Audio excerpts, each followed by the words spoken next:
Indian super ലീഗിൽ ഒഡീഷയുടെ play off മോഹങ്ങൾ തുലാസിലാക്കി Jamshedpur FC. എതിരില്ലാത്ത 2 ഗോളുകൾക്ക് ജംഷഡ്പൂരിനോട് പരാജയപ്പെട്ടതോടെ പ്ലേ ഓഫ് ഉറപ്പാകുമോ എന്ന് അറിയുവാൻ ഒഡീഷ FC ഇനിയും കാത്തിരിക്കണം. ഇന്നത്തെ ബംഗളൂരു FC ഗോവ മത്സരത്തിന്റെ ഫലത്തെ ആശ്രയിച്ചാകും ഒഡീഷയുടെ സാധ്യതകൾ. ഭുവനേശ്വറിലെ ഒഡീഷയുടെ സ്വന്തം തട്ടകത്തിൽ എതിരില്ലാത്ത 2 ഗോളുകൾക്കായിരുന്നു ജംഷഡ്പൂർ FCയുടെ വിജയം. 61-ാം മിനിറ്റിൽ ഹാരി സോയറും 63-ാം മിനിറ്റിൽ ഋത്തിക് ദാസുമാണ് ജംഷഡ്പൂരിനായി ലക്ഷ്യം കണ്ടത്. പ്ലേ ഓഫ് പ്രതീക്ഷകൾ നേരത്തെ തന്നെ അവസാനിച്ച ജംഷഡ്പൂർ FCക്ക് ജയം കൊണ്ട് നേട്ടമില്ലെങ്കിലും ഒഡീഷയുടെ പ്ലേ ഓഫ് മോഹങ്ങൾക്ക് ഇത് വലിയ തിരിച്ചടിയായി.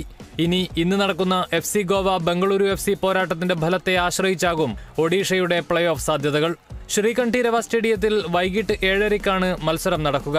ഈ മത്സരത്തിൽ വിജയിച്ചാൽ FC ഗോവ പ്ലേ ഓഫിലെത്തുന്ന 6ാമത്തെ ടീമാകും. ജയിച്ചാൽ ഒഡീഷയ്ക്കൊപ്പം ഗോവയ്ക്കും 30 പോയിന്റ് ആകുമെങ്കിലും ഗോൾ ശരാശരി വെച്ചാണ് ഗോവ പ്ലേ ഓഫിലെത്തുക. അതേസമയം പരാജയപ്പെട്ടാൽ ഒഡീഷ FCക്ക് പ്ലേ ഓഫ് ഉറപ്പിക്കാനാകും.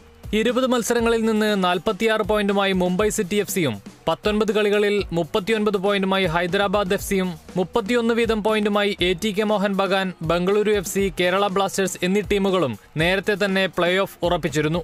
സീസണിൽ 2 തോൽവി മാത്രമുള്ള മുംബൈ സിറ്റി 14 ജയവും 4 സമനിലയുമായി ലീഗ് ഷീൽഡും കരസ്ഥമാക്കി.